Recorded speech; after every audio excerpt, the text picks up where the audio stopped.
Apa opini atau pendapat kalian tentang hal ini? Seperti yang viral di TikTok akhir-akhir ini nih. Jadi ada sebuah skandal hubungan sedarah yang bermula sejak seorang remaja putri, kita ngomong saja si A nih ya, tinggal satu kontrakan dengan sepupunya sendiri. Welcome to Curhatan Warga Komunikasi. Kamu curhat? Warga Komunikasi menjawab. Jawab. Welcome to the first and maybe the last episode of Cowok ya.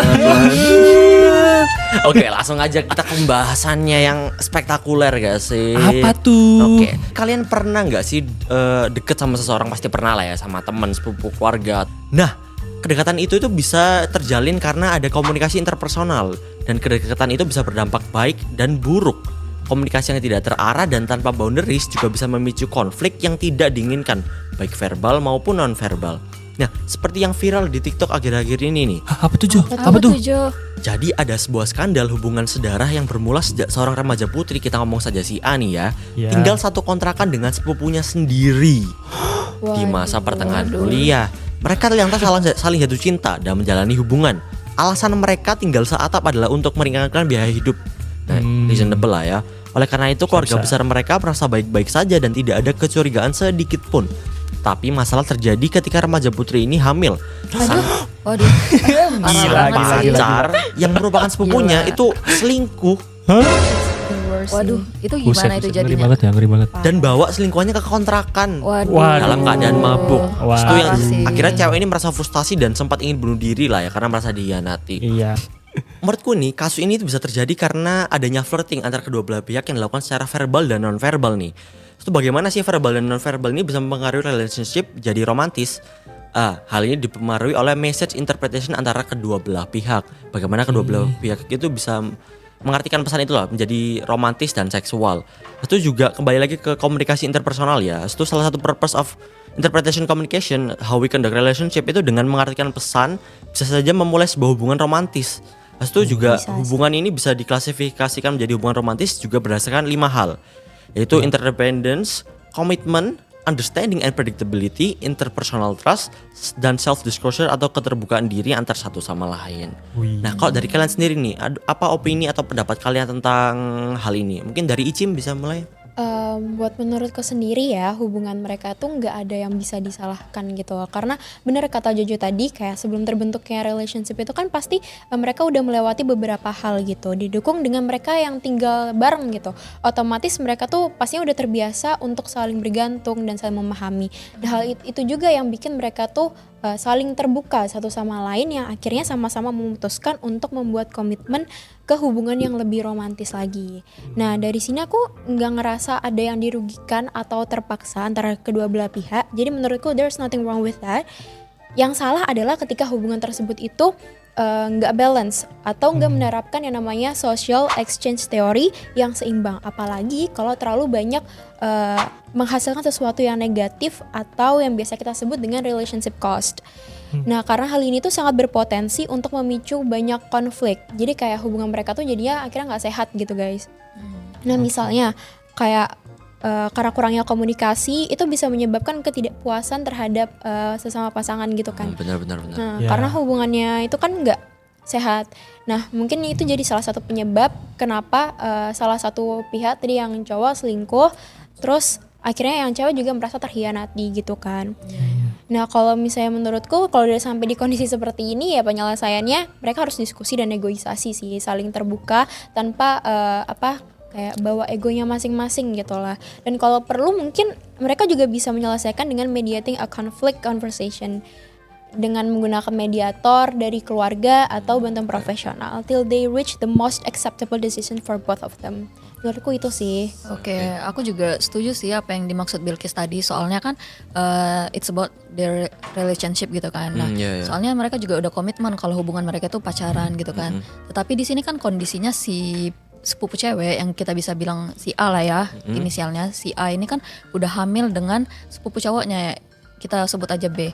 Nah, komitmen yang mereka bentuk ini kan sudah sejauh itu kan sampai mereka melakukan hubungan suami istri. Nah, sampai pada akhirnya si B ini membawa pacarnya ke kontrakan tersebut yang kita bisa sebut C lah gitu.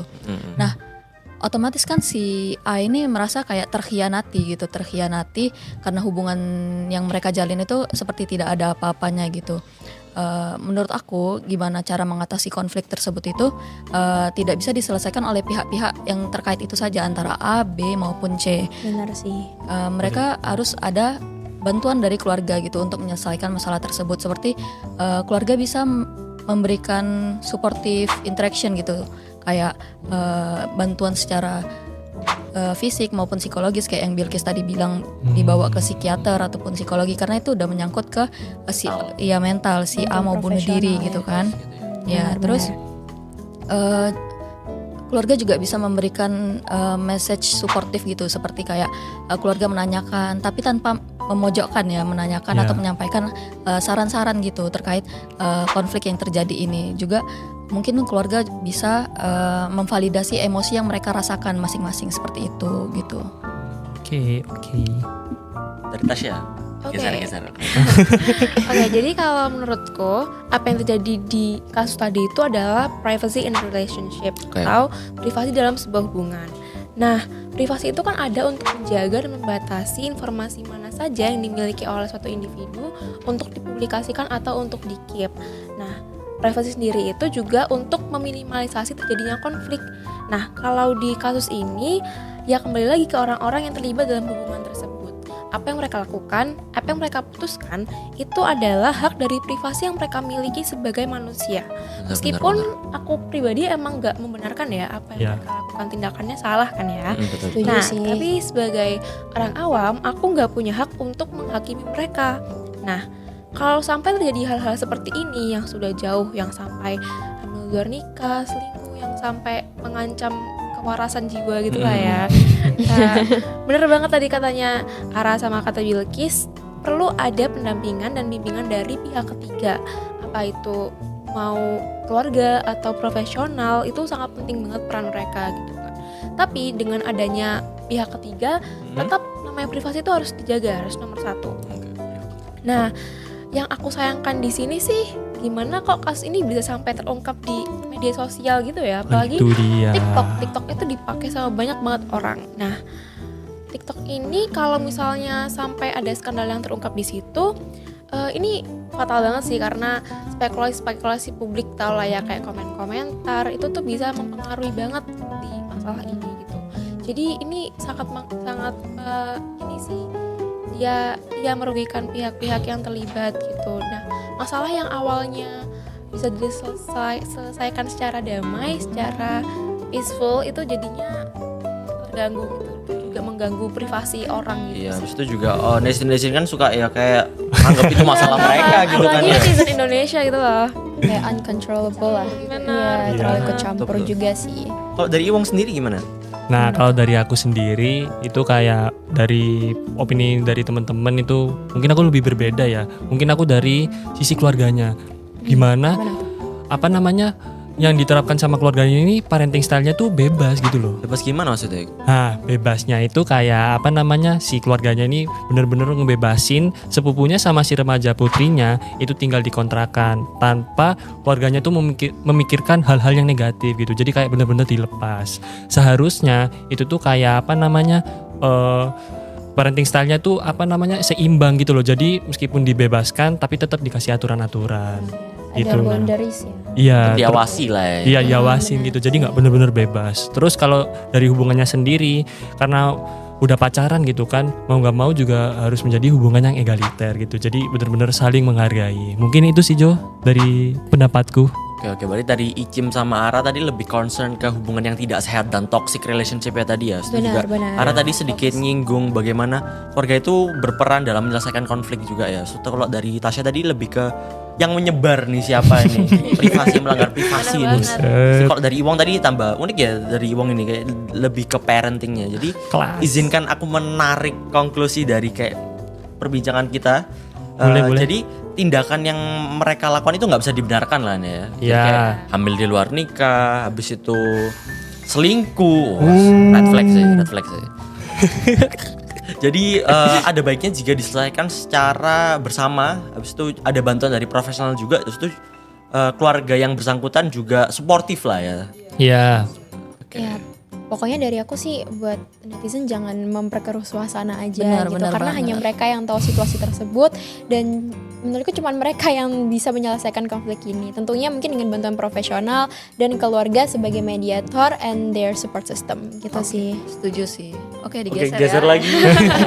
Kita muter-muter nih. Oke. Jadi kita sebagai netizen juga pengguna sosial media, kita bisa mulai kasih tahu orang-orang terdekat kita untuk untuk aware gitu terhadap masalah yang muncul di sosial media. Kita bisa bantu menindak dengan block and report konten-konten yang cukup dinilai nggak pantas untuk diupload di sosial media ya, dan kita jadinya juga nggak membesar-besarkan masalah dan nggak menyebarluaskan masalah tersebut. Bener. Oke, jadi itu mungkin pesan yang bisa kita dapatkan dari episode hari ini ya. Jadi Iya. untuk para penonton yang lagi menonton sekarang. Oh, penonton. Kami menonton. Oke, jadi untuk kalian yang jika kalian menemukan kasus seperti ini yang muncul di TikTok, jangan cepat menghakimi, doxing, menyebarluaskan tanpa seizin pemilik Nah, itu sih. red flag sih itu. Oh, Betul juga. Geser dulu. Geser dulu. Dan untuk mbak dan mas yang bersangkutan, semoga segera mendapatkan solusi dari masalahnya. Amin. Masnya tolong jangan selingkuh lagi lah mas, tolong ya. Semoga juga mereka mendapat bantuan dari pihak ketiga profesional seperti psikolog, psikiater, dan keluarga juga ikut sportif lah ya Iya. dalam menyelesaikan Mendukung mereka kasus ya. ini. Oke. Mungkin itu saja untuk episode pertama dan terakhir dari Cowok ini. Semoga teman-teman para cowok dan cowok bisa terhibur dan paling penting mendapatkan pelajaran yang sangat bermakna dari episode kita hari ini. See you guys next time. Bye bye. Oh situ. Wah, banyak.